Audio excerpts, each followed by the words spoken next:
This one is slightly better than the last tale, but it's pretty generic as well. In this episode, we follow an amateur ventriloquist and his living dummy struggling to get by in life because their career to fame is going nowhere, and they're strapped for cash. I'm just going to call Caesar and Buddy who they really are: Arnold Wesker the ventriloquist, and Scarface. Because this whole story is basically a villain origin story for the underrated Batman villains. Arnie is a shy guy who nobody takes seriously in life and is on the verge of poverty, but he listens to his evil living dummy Scarface that they should steal stuff and rob people to get that money, since he's a terrible children's performer and crime always pays.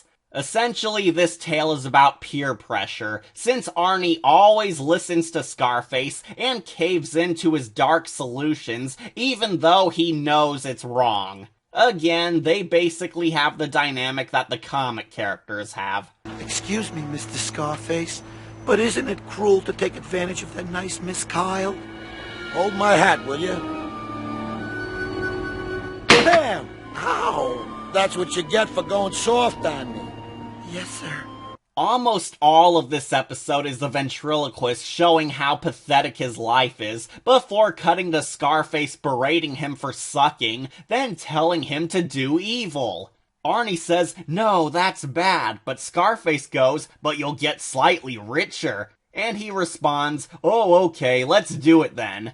They share that banter for a while. The worst character in this tale is this psychotic, obnoxious brat who is basically Arnie's generic idiot bully. Oh, how I love those.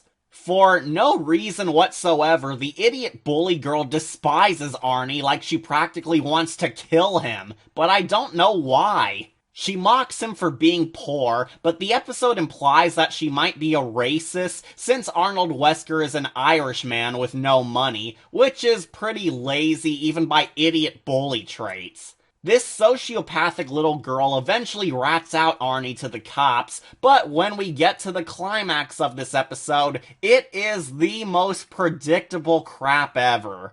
Like a freaking moron, Arnie believes that if he tells the police that his dummy made him do it and Scarface is alive, then that will prove his innocence. What a Shyamalan twist. Mr. Scarface pretends he's just a toy, and Arnie looks crazy, so the cops take him away back to Arkham for some good ol' electroshock therapy. But honest to God, they did talk to me! Was this seriously supposed to be a shocking turn, Twilight Zone? Of course Scarface was going to stab the ventriloquist in the back. He is literally a mob boss dummy. Yeah, I wasn't kidding when I told you, these two are just the Batman villains. The similarities are right there. I was playing possum, laying low till the heat was off. But then you two numbskulls start up. And when the muscle starts thinking it's the brains, then it's time to amputate. No, Mr. Scarface, please don't kill them. Butt out, dummy, or you can walk the plank too. So, after Scarface loses his goon, the dummy then recruits the idiot bully girl as his new partner in crime. Yep, the idiot bully girl joins forces with the living dummy so they can commit crime together, where they start things off when the dummy tells her to kill her grandma, which she gladly goes along with. I just peed my pants! Aha! This story was actually the origin story for the female ventriloquist the entire time.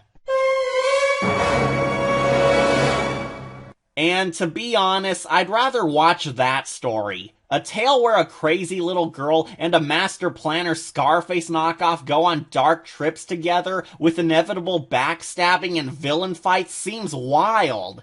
That sounds 1,000 times more interesting compared to Arnold Wesker parody getting shocked that his evil dummy friend was not really his pal. The main character is just so boring, and his final scene is painfully stupid because you totally see it coming and where it's going. But I digress. This episode is kind of basic. It has interesting moments, but the tale settles for something not as surprising as it thinks it is. The little girl sucks, and the fact that she could have been more complex than Arnie hurts the episode even more. However, I did like Scarface since he's always funny, and living dummy tales are usually entertaining in spite of the flaws. I grant it a silver skull. It's fine. The only thing that would have made it better was if we got another Ventriloquist versus Sexy Catwoman episode. Mr. Snoots, can I have a hug?